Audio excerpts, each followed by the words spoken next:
नमस्कार दोस्तों, उड़ान आईएएस एडमिनिस्ट्रेटिव एकेडमी के यूट्यूब चैनल पे आपका स्वागत है। मैं अरुण अग्रवाल। दोस्तों, जैसा कि आप सभी को पता है कि वर्तमान समय संकट का समय है। पूरी दुनिया, पूरा विश्व कोरोना वायरस नामक महामारी के संकट से इस समय लड़ रहा है।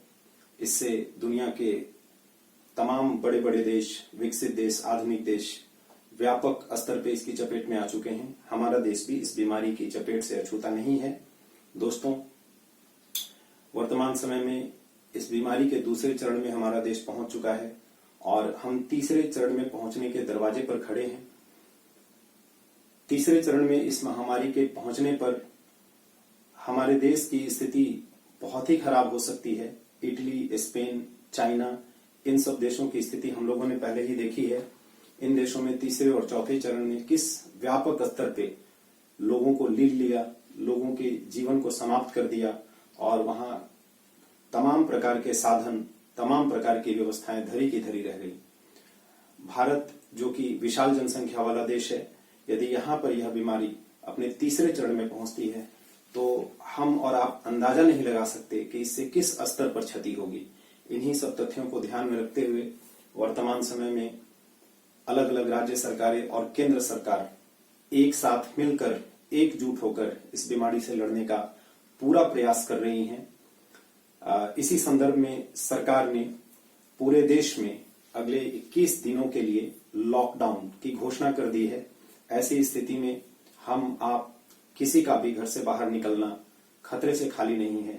हम अपनी जान के साथ साथ अपने परिवार, अपने समाज और अपने देश के जान की भी रक्षा करें, यह हमारा परम कर्तव्य है। दोस्तों, निश्चित रूप से मुश्किल की इस घड़ी में आपकी पढ़ाई व्यापक स्तर पर प्रभावित हुई है और जैसा कि अनुमान है आगामी कई दिनों तक यह समस्या हमारे बीच रह सकती है और इसके कारण आपकी पढ़ाई लगातार प्रभावित हो सकती है।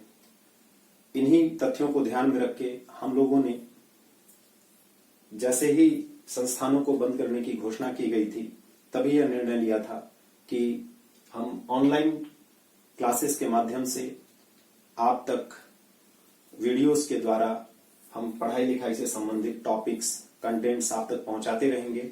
दोस्तों, चूंकि अब कोचिंग संस्थानों को पूरी तरह से बंद कर दिया गया है, वहां पे हम लोगों का जाना भी संभव नहीं है। इसीलिए मैंने अपने स्टडी रूम में एक टेम्पररी व्यवस्था की है ताकि कुछ महत्वपूर्ण टॉपिक के वीडियोस बनाकर आप लोगों से साझा कर सकूं, आप लोग इसका लाभ उठा सकें और ये जो समय है हमारे सामने, इसका हम बेहतर तरीके से यूटिलाइजेशन कर सकें। दोस्तों, मैं अपने संस्थान की ओर से आपसे विशेष तौर पर आग्रह करना चाहता हूं कि सरकार के द्वारा जो दिशा निर्देश हमें प्राप्त हुए हैं उसका हम सभी लोग मिल के पालन करें। मिल के लड़ना है और कोरोना से जीतना है, इसको हराना है। और जैसा कि हम सभी लोग जानते हैं, भारत दृढ़ संकल्पित देश है। भारत ने बड़ी बड़ी चुनौतियों का पिछले समय में सामना किया है और उससे हम लोगों ने उस पर विजय भी प्राप्त किया है, उससे पार भी पाया है। तो दोस्तों, इसी उम्मीद के साथ देश के प्रधानमंत्री ने भी देश की 130 करोड़ आबादी से आह्वान किया है कि इसे हम लोगों को युद्ध स्तर पे लड़ना है इस बीमारी से और अपने आप को अपने घरों तक सीमित रखना है। तो दोस्तों, मेरा विशेष आग्रह है कि हम आप सभी लोग सरकार के इस आदेश का कड़ाई से पालन करें, अपने ऊपर अनुशासन रखें। दूसरी बात, बहुत ही अच्छी एक बात इससे जुड़ी है कि ये आगामी जो 21 दिन है जिसमें हम अपने घर में रह सकते हैं, उसमें हम तमाम ऐसी चीजों पे चिंतन मनन कर सकते हैं जिसको करने के लिए एक सामान्य दिनों में हमारे पास समय नहीं होता है। हम अपने बारे में, अपने परिवार के बारे में, अपने समाज के बारे में, अपने देश के बारे में कुछ ऐसा सोचें कि हम कैसे इन चीजों को आगे बढ़ा सकते हैं, हमें अपने जीवन में और क्या सुधार करने चाहिए। दोस्तों, मेरा ऐसा मानना है कि यह जो समस्या है वह अत्यंत गंभीर है और किसी एक व्यक्ति के लापरवाही पूरे देश, पूरे समाज पर भारी पड़ सकती है। तो आप जितने लोग इस वीडियो के माध्यम से मुझे सुन पा रहे हैं, मेरा विशेष रूप से आग्रह है कि आप इन 21 दिनों में अपने आप को अपने घरों तक सीमित रखें। दोस्तों, आगे हम पढ़ाई की बात करते हैं। दोस्तों इस कड़ी में मैंने आपसे वादा किया था पहले भी कि हम लोग वीडियो के माध्यम से आप तक कंटेंट पहुंचाएंगे, तो उसी कड़ी में मेरा पहला टॉपिक आपके सामने प्रस्तुत है और मैंने इकोनॉमी से इसको शुरू किया है। हमारा जो पहला टॉपिक है दोस्तों, देख सकते हैं, ये इकोनॉमिक्स एंड इकोनॉमी। सामान्यतः दोस्तों जब हम इकोनॉमिक्स और इकोनॉमी की बात करते हैं तो दो शब्द हमारे सामने आते हैं। एक शब्द है इकोनॉमिक्स और दूसरा शब्द है इकोनॉमी। इकोनॉमिक्स माने अर्थशास्त्र और इकोनॉमी माने अर्थव्यवस्था। सामान्यतः इन दोनों शब्दों में लोग अंतर नहीं कर पाते हैं, लेकिन दोस्तों इन दोनों शब्दों में एक सामान्य अंतर है जिसको हम इसके माध्यम से समझेंगे और तमाम तरह की जुड़ी हुई जो अवधारणाएं हैं, जो टर्म्स हैं, उसको भी इस दौरान हम समझने का प्रयास करेंगे।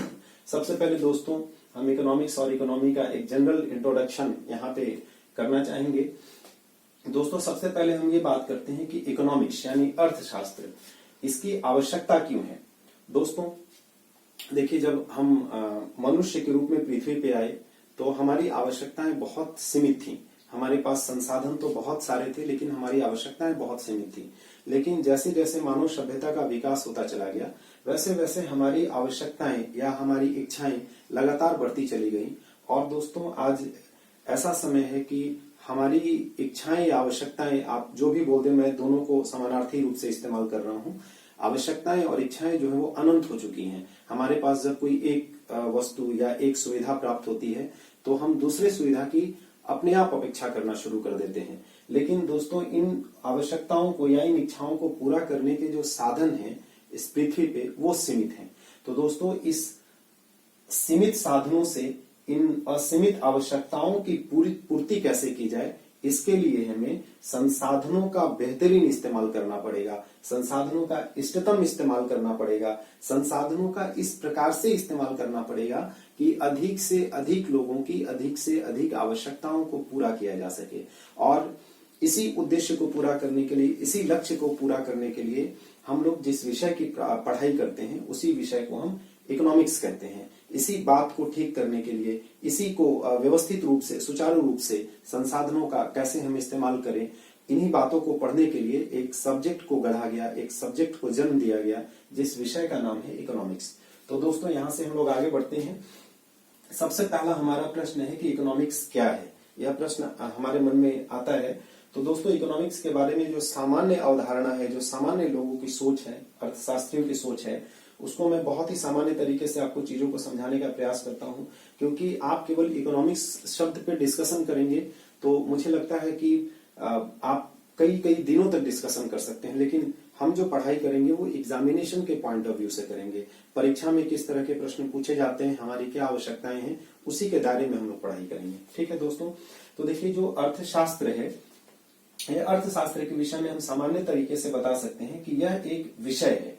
और कैसा विषय है? यह है ऐसा विषय है जिसमें वस्तुओं यानी गुड्स और सेवाओं यानी सर्विसेज का उत्पादन, वितरण और उपभोग, 3 शब्दों की चर्चा कर रहा हूं दोस्तों। उत्पादन, वितरण और उपभोग, ध्यान से समझिएगा। तो यह एक ऐसा विषय है जिसके अंतर्गत हम वस्तुओं और सेवाओं के उत्पादन, वितरण और उपभोग की प्रक्रिया का अध्ययन करते हैं। इसी विषय को इकोनॉमिक्स कहते हैं। दोस्तों पदार्थ वितरण और उपभोग से क्या तात्पर्य है उसको हम लोग आगे समझेंगे, और वस्तुओं और सेवाओं से क्या तात्पर्य है उसको भी हम लोग इस ओर समझने का प्रयास करेंगे। पहले हम थोड़ी सी बात कर लेते हैं। दोस्तों देखिए, हम जो अपना दैनिक जीवन जीते हैं उस दैनिक जीवन में हमें तमाम प्रकार की आवश्यकताओं की पूर्ति करनी होती है, और इन आवश्यकताओं की पूर्ति के लिए हम या तो कुछ वस्तुओं पे निर्भर होते हैं या सेवाओं पे निर्भर होते हैं। दोस्तों वस्तुओं का मतलब, जैसे मान लीजिए कि मुझे खाने के लिए भोजन चाहिए तो एक वस्तु हो गया, मुझे पहनने के लिए कपड़ा चाहिए, रहने के लिए भवन चाहिए, मुझे सोने के लिए बेड चाहिए, मुझे लिखने के लिए पेन चाहिए, ये सारी वस्तुओं के अंतर्गत आएंगी। हम देखेंगे वस्तुओं और सेवाओं में क्या अंतर है, और हमें कुछ सेवाओं की भी जरूरत पड़ती है दोस्तों।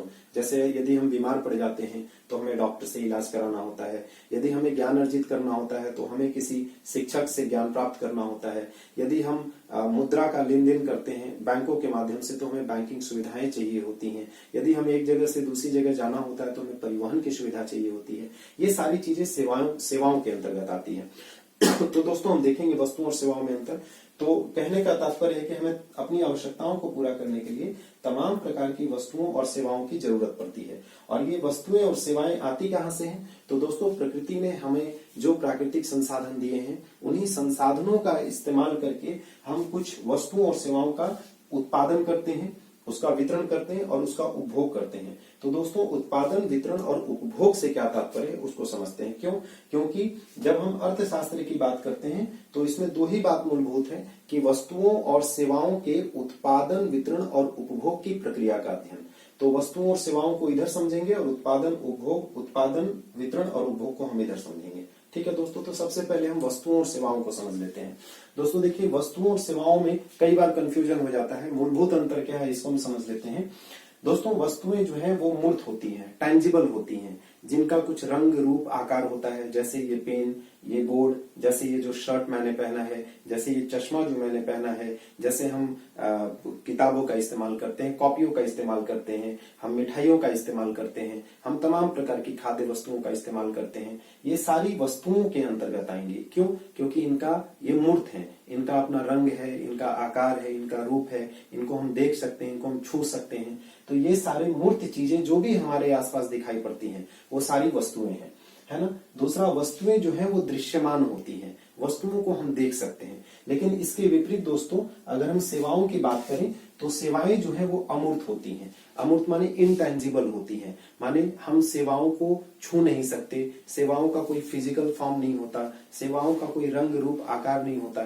जैसे मान लीजिए एग्जाम्पल के तौर पे हम डॉक्टर से इलाज कराते हैं तो हम ये नहीं बोल सकते कि वो जो इलाज है उसका आकार कैसा था, उसका रंग कैसा था, उसका किस प्रकार का उसका शेप था। इस तरह की बातें हम सेवाओं के संदर्भ में नहीं कर सकते। दूसरा, यह अदृश्यमान होता है, इसे हम देख भी नहीं सकते, यह इनविजिबल होता है। दूसरी बात दोस्तों, वस्तुएं जो हैं उनको संग्रहित करना संभव है। हम चाहें तो वस्तुओं को जमा कर करके रख सकते हैं, बहुत सारी वस्तुओं को जमा कर सकते हैं, है ना। लेकिन दोस्तों हम सेवाओं को संग्रहित नहीं कर सकते, सेवाओं को जमा नहीं किया जा सकता। डॉक्टर जो हमारा इलाज करता है उस इलाज को हम संग्रहित नहीं कर सकते। हम जो पढ़ाई किसी से नॉलेज गेन करते हैं तो नॉलेज को हम संग्रहित करके नहीं रख सकते, माने उसको हम जमा नहीं कर सकते।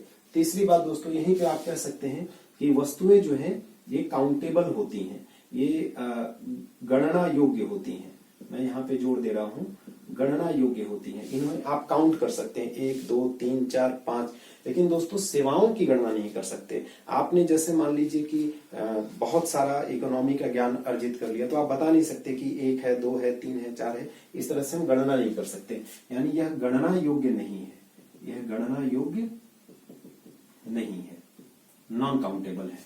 ठीक है। इसके अलावा देखिए दोस्तों, वस्तुएं जो हैं उनका उत्पादन, वितरण और उपभोग, माने प्रोडक्शन, डिस्ट्रीब्यूशन और कंजम्पशन, समझेंगे आगे क्या है। लेकिन अभी समझ लीजिए कि उत्पादन, वितरण और उपभोग ये अलग अलग समय पर अलग अलग स्थानों पर हो सकता है। एग्जाम्पल के तौर पर दोस्तों, ये जो पेन मेरे हाथ में है इसका उत्पादन हो सकता है आज से 2 महीना पहले, यानी समय बदल गया। 2 महीना पहले दिल्ली के किसी फैक्ट्री में हुआ हो, ये 1 महीना पहले दिल्ली के उस फैक्ट्री से चलकर इस शहर में उसको लाया गया हो और आज मैं यहाँ पर इसका इस्तेमाल कर रहा हूँ। तो इसका उत्पादन किसी और स्थान पे हुआ, इसका वितरण लाया गया किसी और स्थान पे और इसका उपभोग किसी और स्थान पे हो रहा है। उत्पादन किसी और समय में हुआ, इसका वितरण किसी और समय में हुआ और आज उपभोग भी किसी और समय पे हो रहा है। लेकिन दोस्तों अगर हम सेवाओं की बात करें तो सेवाओं का उत्पादन, वितरण और उपभोग तीनों एक ही स्थान पर और एक ही समय पर हो जाता है कि नहीं। जैसे दोस्तों अगर हम डॉक्टर से इलाज कराते हैं, ट्रीटमेंट कराते हैं, तो ऐसा नहीं कि उस डॉक्टर ने जो ट्रीटमेंट हमारा किया, जो डॉक्टर ने हमारी सर्जरी की या डॉक्टर ने कुछ हमें एडवाइस दिया, तो उसका कहीं उत्पादन हुआ होगा, कहीं वितरण हुआ होगा 2 महीना पहले, ऐसा नहीं होता। डॉक्टर ने जो सलाह हमें दिया, जो सर्जरी की, वो उसी समय दिया, उसी समय उसका उत्पादन हो गया, उसी समय वितरण हो गया और उसी समय हमने कंजम्पशन कर लिया। ऐसा नहीं कि डॉक्टर ने जो सर्जरी किया उसको हम वहां से लेके घर आएंगे और घर में इस्तेमाल करेंगे, ऐसा हम नहीं कर सकते। ठीक है। तो सेवाओं का उत्पादन, वितरण और उपभोग एक ही समय पर एक ही स्थान पर हो जाता है ना दोस्तों। वस्तुओं का कुछ एग्जाम्पल जो मैंने भी बताया, पेन हो सकता है, बोर्ड हो सकता है, फैन हो सकता है, बिल्डिंग हो सकता है, कूलर हो सकता है, एसी हो सकता है, ये सारी वस्तुएं हैं। और सेवाओं में जैसे एजुकेशन, स्वास्थ्य, शिक्षा, बैंकिंग सेवाएं, परिवहन सेवाएं, ये सारी सेवाएं हैं। तो दोस्तों मैं समझता हूं कि वस्तु और सेवा के बीच आपने अंतर समझ लिया होगा। तो हम तमाम प्रकार की वस्तुओं और सेवाओं का जो अपने दैनिक जीवन में इस्तेमाल करते हैं, उसी के संबंध में हम इकोनॉमिक्स में पढ़ाई कर रहे हैं। ठीक है दोस्तों। दूसरी बात, यहाँ पे 3 टर्म्स आया है, उत्पादन, वितरण और उपभोग। हम इसको समझ लेते हैं। दोस्तों देखिए, जब हम वस्तुओं और सेवाओं की बात करते हैं, जब हम मनुष्य के रूप में विभिन्न प्रकार की वस्तुओं और सेवाओं का इस्तेमाल करते हैं, तो उसमें सबसे पहले हमारी किसी आवश्यकता के अनुरूप हम किसी वस्तु की मांग करते हैं। जैसे हमें भूख लगती है तो हम इच्छा व्यक्त करते हैं कि हमें भूख की जो इच्छा है, जो जरूरत है, उसको पूरा करने के लिए भोजन चाहिए। हम कपड़ा की मांग करते हैं, हम रहने के लिए घर की मांग करते हैं। तो सबसे पहले जो एक उपभोक्ता होता है, एक कंज्यूमर होता है, वो किसी भी वस्तु या सेवा की मांग करता है, उसकी डिमांड करता है। और जब वो डिमांड करता है तो उसकी इस डिमांड को, उसकी इस आवश्यकता को पूरा करने के लिए कोई व्यक्ति सामने आता है जो उस वस्तु या सेवा की पूर्ति करता है, उस वस्तु या सेवा की पूर्ति करता है, ताकि उपभोक्ता की मांग को पूरा किया जा सके। ठीक है। तो जब ये पूर्ति करता है तो पूर्ति के दौरान क्या होता है, सबसे पहले किसी वस्तु और सेवा का उत्पादन होता है, प्रोडक्शन होता है। जैसे ये पेन अभी हमें यहाँ लिखने के लिए इसकी जरूरत है, तो कोई व्यक्ति होगा जो इस पेन का प्रोडक्शन करेगा। ठीक है। फिर इसका प्रोडक्शन करने के बाद इसका वितरण किया जाता है। वितरण का मतलब ये हुआ कि ये प्रोडक्शन किसी स्थान पे होता है, वहां से तमाम जगहों पे पहुंचाया जाता है जहां पे लोग इसका इस्तेमाल करेंगे। दैट इज कॉल्ड वितरण, डिस्ट्रीब्यूशन।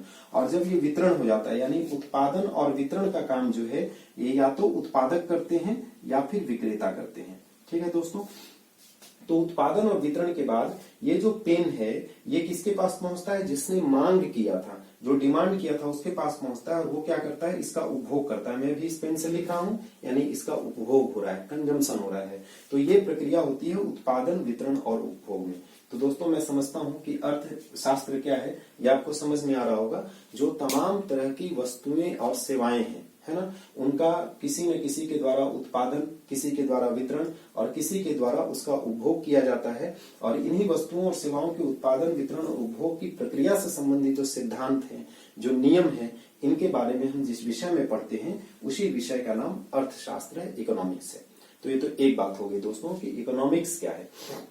हम दूसरी बात करते हैं कि आखिर हम ये जो इकोनॉमिक्स पढ़ रहे हैं, इसका उद्देश्य क्या है। ये वस्तुओं और सेवाओं के उत्पादन, वितरण और उपभोग के बारे में जो पढ़ रहे हैं, इसका उद्देश्य क्या है। आप सामान्यतः सोचिए दोस्तों कि मनुष्य जब इस धरती पे आया तो उसके पास संसाधन बहुत सारे थे, लेकिन उसकी आवश्यकताएं कम थी। लेकिन धीरे धीरे क्या हो गई, उसकी आवश्यकताएं बढ़ती गई और संसाधन कम हो गए। ऐसे में एक समस्या आती है कि बहुत सारे लोग ऐसे होंगे जो बहुत सारे संसाधनों पे अधिकार कर लेंगे, और उनके अधिकार करने के कारण उनकी जरूरतें तो पूरी हो जाएंगी, लेकिन बहुत सारे लोग हैं जो सक्षम नहीं हैं, उनका संसाधनों पे अधिकार नहीं हो पाएगा और उनकी आवश्यकताएं अधूरी रह जाएंगी। ऐसे समय में यह बहुत जरूरी है कि जो लोग हैं, सभी लोगों की जरूरतों को ध्यान में रख के लोगों का अधिक से अधिक कल्याण हो सके, इसके लिए कोई न कोई एक व्यवस्था की जाए, है कि नहीं। तो यहाँ कहने का मतलब ये है कि लोगों की जो भौतिक आवश्यकताएं हैं, जो लोगों का भौतिक कल्याण है, उसको कैसे अधिक से अधिक किया जा सके, इसके लिए जब हम संसाधनों का आवंटन करते हैं, संसाधनों माने जो प्रकृति से हमें मिला है, उन संसाधनों का जब हम डिस्ट्रीब्यूशन करते हैं, जब हम एलोकेशन करते हैं, तो इसी को हम अर्थशास्त्र का उद्देश्य कह सकते हैं। यानी यही अर्थशास्त्र का उद्देश्य है।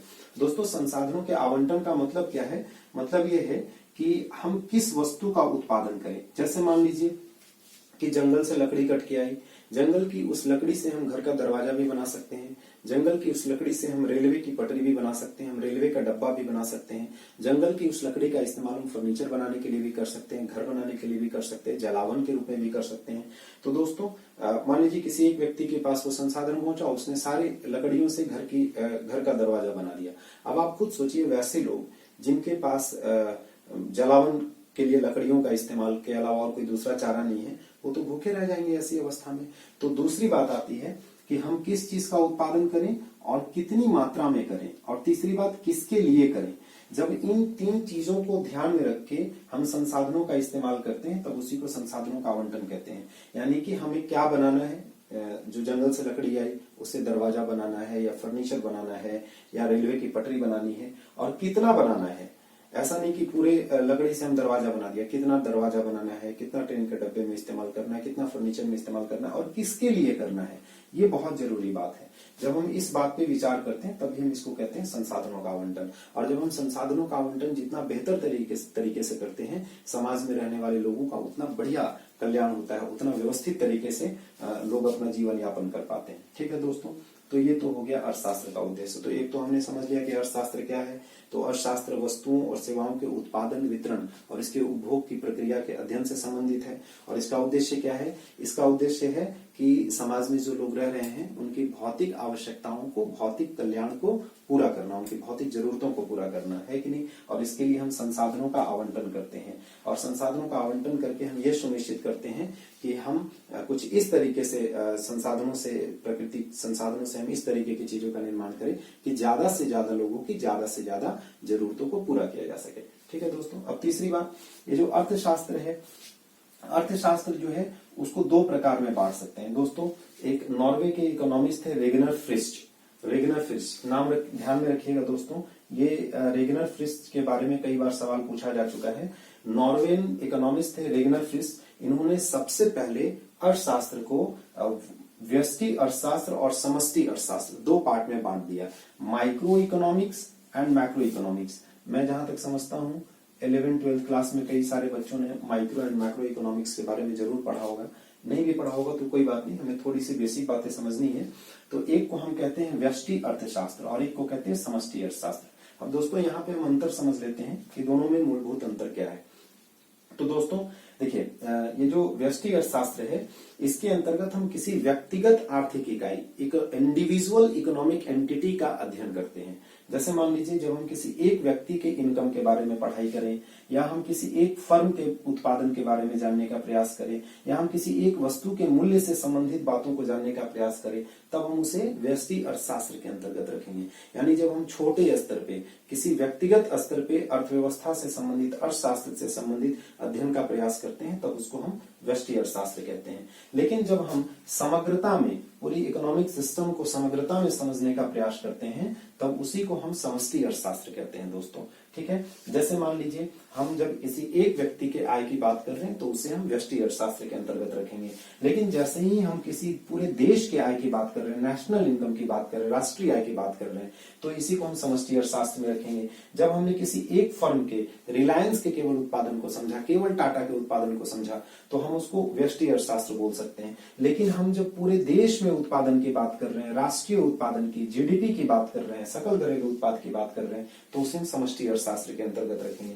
इसी तरीके से जब हम किसी एक वस्तु के मूल्य के बारे में बात करें, पेन का मूल्य कैसे निर्धारित हुआ, कितना है, तो हम इसको व्यष्टि अर्थशास्त्र के अंतर्गत रखेंगे। लेकिन हम पूरे बाजार में जो चीजों का दाम है वो किस तरीके से बढ़ रहा है, घट रहा है, हम मूल्य स्तर की बात करें या हम मुद्रास्फीति की बात करें, इन्फ्लेशन, तो हम इसको समष्टि। दोस्तों जब आप व्यष्टि और समष्टि अर्थशास्त्र में अंतर करना हो तो आपको इस बात पे ध्यान देना होगा कि हम जिस चीज के बारे में बात कर रहे हैं वो व्यक्तिगत आर्थिक इकाई है, इंडिविजुअल किसी एंटिटी पे फोकस्ड है, या हम समग्रता में चीजों की बात कर रहे हैं। इसी आधार पे हम इसको अलग अलग बांट सकते हैं। ठीक है दोस्तों, अब हम एक और बात कर लेते हैं दोस्तों, इससे जुड़े हुए कुछ और भी तथ्य हैं। इसमें बड़ी महत्वपूर्ण बात क्या है, कई बार हम लोगों से ये सवाल पूछ दिया जाता है एग्जाम में कि अर्थशास्त्र जो विषय है इसका जनक कौन है। देखिए, अर्थव्यवस्था से जुड़ी हुई चीजों पे तो विचार विमर्श मनुष्य के जीवन के बाद से मनुष्य अपनी दैनिक आवश्यकताओं को पूरा करने के लिए तमाम तरह के एक्टिविटीज करता होगा, और इसके बारे में हम लोगों ने बहुत प्राचीन समय से ही बात विचार करना शुरू कर दिया था।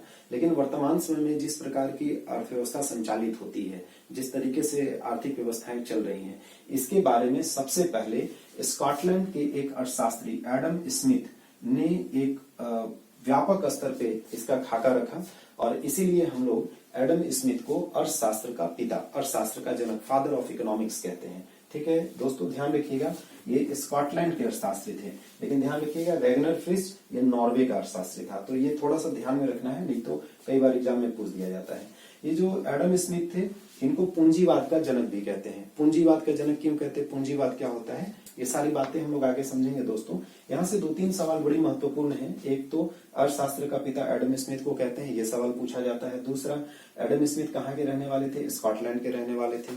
ठीक है, तीसरा, इनकी एक बड़ी पॉपुलर किताब है और उस किताब के बारे में एग्जाम में कई बार पूछा जाता है। उनकी किताब को शॉर्टकट में हम लोग वेल्थ ऑफ नेशंस बोलते हैं, वेल्थ ऑफ नेशंस, लेकिन उनकी किताब का पूरा नाम है an inquiry into the nature and causes of wealth of nations, है ना। तो आप इसके छोटे जो नाम है उसको ध्यान में रखिएगा, छोटा नाम, ये एग्जाम में बहुत बार पूछा गया है। वेल्थ ऑफ नेशंस किसकी किताब है, आप बता दीजिएगा। एडम स्मिथ की। कई बार ये पूछ दिया जाता है कि एडम स्मिथ की वेल्थ ऑफ नेशंस का प्रकाशन कब किया गया, तो 1776 ईस्वी में किया गया था दोस्तों, ये भी आपको थोड़ा सा ध्यान में रखना है।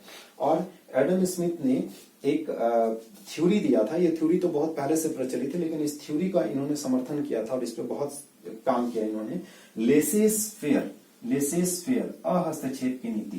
देखिए, एडम स्मिथ का कहना था कि दुनिया के किसी भी देश की जो सरकारें हैं उनको अर्थव्यवस्था में ज्यादा हस्तक्षेप नहीं करना चाहिए, उनको उदारवादी दृष्टिकोण अपनाना चाहिए, उनको प्राइवेट एंटिटीज को ज्यादा से ज्यादा अपने हिसाब से काम करने का मौका देना चाहिए, क्योंकि इनका मानना था कि अर्थव्यवस्था में किसी भी वस्तु की कितनी आवश्यकता होगी ये लोग तय करेंगे, डिमांड होगा उसके हिसाब से प्राइवेट एंटिटीज सप्लाई करेगी, तो सरकार को ज्यादा हस्तक्षेप करने की जरूरत नहीं है। इसी को लेसेस फेयर का सिद्धांत कहते हैं। तो इसका मतलब इन्होंने उदारवादी अर्थव्यवस्था की ओर इनका झुकाव ज्यादा था, उसका समर्थन किया। और जब हम उदारवादी अर्थव्यवस्था की बात करते हैं जहां सरकारें ज्यादा हस्तक्षेप नहीं करती हैं और निजी क्षेत्रों को ज्यादा से ज्यादा काम करने का मौका देती हैं, तो वहीं से एक पूंजीवाद नामक शब्द का जन्म होता है। इसीलिए इनको पूंजीवाद का जनक भी कहा जाता है या पूंजीवादी अर्थव्यवस्था का जनक कहा जाता है। तो दोस्तों ये सामान्य बातें थी। अब हम दूसरी बात समझते हैं दोस्तों। देखिए, इकोनॉमिक्स के बारे में तो हम लोगों ने समझ लिया मूल बातें। इकोनॉमिक्स के बारे में क्या है इकोनॉमिक्स उद्देश्य क्या है, प्रकार क्या है, कौन इसका जनक है, ये सब हम लोगों ने समझ लिया।